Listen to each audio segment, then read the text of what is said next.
తైత్తిరీయ ఉపనిషత్. ఇది యజుర్వేదానికి సంబంధించినటువంటి, ముఖ్యంగా కృష్ణ యజుర్వేదానికి సంబంధించినటువంటిది. ఇందులో ఏముందంటే మాతృదేవోభవ, పితృదేవోభవ, ఆచార్య దేవోభవ, అతిథి దేవోభవ అనే విషయాలు ఉన్నాయి. అంటే తల్లిని, తండ్రిని, గురువును, అతిథిని దైవంగా భావించు అని చెప్పే గొప్ప సమాజం మన భారతీయ సమాజం. ఆ విషయమే ఎందులో చెప్పబడిందంటే కృష్ణ యజుర్వేదానికి సంబంధించినటువంటి తైత్తిరీయ ఉపనిషత్తులో చెప్పబడింది అని మనం చెప్పవచ్చు. సో ద ఫ్రేజ్ మాతృదేవోభవ, పితృదేవోభవ, ఆచార్య దేవోభవ, అతిథి దేవోభవ is taken from or is mentioned in Taittiriya Upanishad, which is a part of Krishna Yajurveda of Yajurveda. So the meaning of this phrase is regard your mother as God, your father as God, your acharya, that is guru, as God, your atithi, guest, as God. So ఈ విధంగా గొప్ప విషయము తైత్తిరీయ ఉపనిషత్తులో ఉంది. దీన్ని జాగ్రత్తగా గుర్తుపెట్టుకోవాలి అభ్యర్థులు, చాలా ఇంపార్టెంట్ ఎగ్జామినేషన్ పాయింట్ ఆఫ్ వ్యూలో.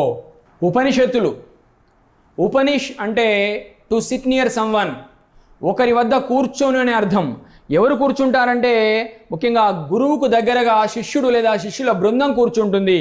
మరి మొత్తం ఉపనిషత్తులు ఎన్ని ఉన్నాయంటే 108 ఉన్నాయి ప్రస్తుతము. ప్రధానంగా మనం చూసినట్లయితే ఉపనిషత్తుల్ని వేదాంతం అంటాం. So Upanishads are being considered as the last phase of the Vedas. అందుకే ఉపనిషత్తుల్ని వేదాంతం అంటున్నాము. వేదాంతం ప్రధానంగా ఉపనిషత్తుల్ని పర్షియన్ భాషలోకి అనువదించారు. ఎవరంటే Dara Shikoh, who was the son of Shah Jahan, who was a Mughal emperor. అదేవిధంగా ఉపనిషత్తుల్ని ఆంగ్ల భాషలోకి అనువదించారు హెన్రీ థామస్ కోల్బ్రూక్. ప్రధానంగా ఋగ్వేదానికి సంబంధించిన ఉపనిషత్తులు, ఐతరేయ ఉపనిషత్, కౌశితకి ఉపనిషత్తులు. అదేవిధంగా యజుర్వేదానికి సంబంధించిన ఉపనిషత్తులు ఏంటంటే ముఖ్యంగా యజుర్వేదంలో 2 భాగాలు ఉన్నాయి. ఒకటి కృష్ణ యజుర్వేదము, 2 శుక్ల యజుర్వేదము. కృష్ణ యజుర్వేదానికి సంబంధించిన ఉపనిషత్తులు ఏంటంటే శ్వేతరోపనిషత్, అదేవిధంగా కఠోపనిషత్, తైత్తిరీయోపనిషత్. శుక్ల యజుర్వేదానికి సంబంధించినటువంటి ఉపనిషత్తులే బృహదారణ్యకోపనిషత్, ఈశోపనిషత్. సామవేదానికి సంబంధించిన ఉపనిషత్తులు సాందోగ్య ఉపనిషత్, కేశోపనిషత్.